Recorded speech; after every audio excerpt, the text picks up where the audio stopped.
guys, it's Shipface here, and this is this week's cruise news. The first bit of news I got for this week, it's not cruise news, but if you notice, my background's finally straight. If you watch the news, I do this every single week, and like since I got this background, it's been like slanted. It's been very annoying. So I've just stuck my cruise card in, and it's finally straight. Look at that. What happened with that? But the first bit of cruise news this week is that Carnival Cruise Line have sneakily added a new code of conduct into their terms and conditions of their cruise. If you break any code of conduct while on board, you could be getting a $500 fine on board. So yeah, you want to be careful and definitely behave on a Carnival ship, because you could be getting a $500 fine coming your way. Norwegian Cruise Line's brand new ship, Norwegian Prima, has done its first cruise from the United States. It was actually from New York, and it looks really cool. It was parked right in the city, and it had like the city skyline in the background. That's on my bucket list to cruise in and out of New York City. It's really cool. And yeah, that's its first cruise after its inaugural cruise from Iceland. This week in my cruise ship memorabilia collection, I'm going to show you my collection of cruise ship maps. I'm really scraping the barrel here. I've been doing this for I don't even know how long, how many weeks. So I need to maybe come up with a new segment, or I have to just recycle everything that I've shown before, because I get new viewers every week. So yeah, put in the comments below if you want me to try and rethink this segment and do something else, or just go through and re-show all my cruise memorabilia. Because I've been doing this for like 6 months, I think, so close to 6 months. So I've got a lot more to show if you are new subscribing to the channel. So yeah, let's start with the first one. It's Wonder of the Seas, the last ship I went on. I do use this. Oh, this is the one I didn't use. I used it a little bit. Basically, I use these to mark out where I've actually filmed, so I don't double film somewhere. So like, I used it. I actually scribbled on this one. So I scribbled out because I did the pool deck. Yeah, it tells you all like where all the restaurants are, what number they are, and it has some help guide on the back. How to. Now I got Virgin. Obviously, Virgin was a brand new ship, so I only got one of these, and it's absolutely tagged, so it's carried it everywhere. And literally, I wrote all over it saying I filmed there, I need to go back there. I tick like the decks off that I did, because it was a new ship, so I was really confused. I didn't really know it that well. Yeah, I ticked all the places that I filmed. So yeah, that's quite a cool one to have. It's absolutely beaten up because I used it so much. This one's an old one, Anthem of the Seas. We went on its normal season. This was huge, if I'm not mistaken.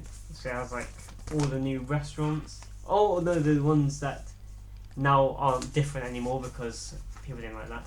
It's got like a smaller map, and you open it up, and it's got like every single deck plan to like, it's like a full deck plan that you find on like online. And then there's more this side. So that's quite a cool one. I'll fold that one up later. And then I've got Symphony of the Seas, which is basically an identical one to Wonder. Exactly the same. Picture, help guide. Then I've got MSC Bellissima. I'll forward this one. Maps of everything. About what restaurants on what deck and all that.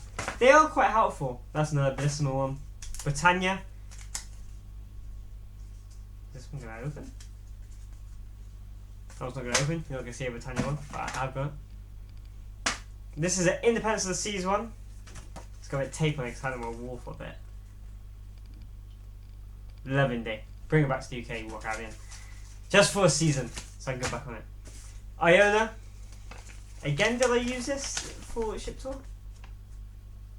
No, I didn't. Actually, I did a little bit. Not much though. So yeah, this is Iona, showing all the different places. And then I've got another Britannia. Ah, this one opens. So you are going to see a Britannia. Oh, it's got a little chocolate inside. Oh. I just found 108 in 2017 celebrating 180 years of Pinot history. I'm not going to eat that. There's a Britannia one. So yeah, I've got quite a good collection of them. I never got a Virtuoso one, and I never saw them around. Maybe I did. I can't remember. But yeah, so I didn't get a Virtuoso one, but I got a good collection of it, especially some of the old ones like Anthem of the Seas. So yeah, that's my cruise ship map collection.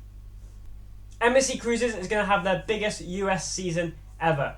In winter 2023-2024, they're going to have 5 ships homeported across the United States, with it being MSC Megavita, MSC Magnifica, MSC Divina, MSC Seashore, and the brand new MSC Seascape.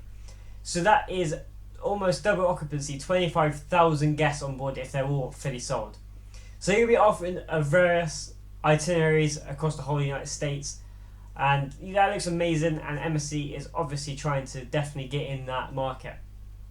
Norwegian Cruise Line has announced this week, where it's already started, from October 4th, 2022, they don't care what vaccine you got, what test, you don't need a test, they've dropped all requirements to do with COVID, which I think is amazing. I think this is the first major cruise line to do this. Put in the comments below if I'm mistaken. I've not read anywhere else. This is the first cruise line I've seen that you don't need anything. This is due to most of the popular cruise destinations have loosened. Even the stricter ones have started to say you don't need a test to come in. You don't need or a vaccine to come in. So this is really good news for the cruise industry, that we don't have to do all these stupid tests before the cruise, because especially the summer just come. I know I got lucky with Iona. I was on the 4th test cruise with no testing. But if you're going to do a summer holiday to Spain, didn't need a test. I didn't need a test to go into Spain when I went on Wonder. And you look at that compared to you have to go on a cruise to test, and it would be also you have to pay £100 for tests as well, depending on how many people are actually going. So I think this is amazing news, and I hope other cruise lines follow suit and just drop everything, and we can just go back cruising normal. Because on Wonder of the Seas, it was basically it was the most normal cruise I've ever seen in the last 2 years. Crew didn't have masks. They only had to wear masks if they had been on the ship for less than 2 weeks. So instead of them having to isolate away for 2 weeks, they still work now, which is good, because basically they have to sit in a room for 2 weeks. No, but they just have to wear a mask for the first 2 weeks, and then it's optional. So some crew will still wear masks, but that's their opinion. That's what they want. Most of the crew don't. So it felt a really normal cruise, like what was back in 2019 when cruising was, I would say, normal. Because I went on Virtuosa when there was 800 people on board. Was it 800 people? I didn't even know. It was dead. We had the ship to ourselves. It was insane. I'm never going to experience anything like that again.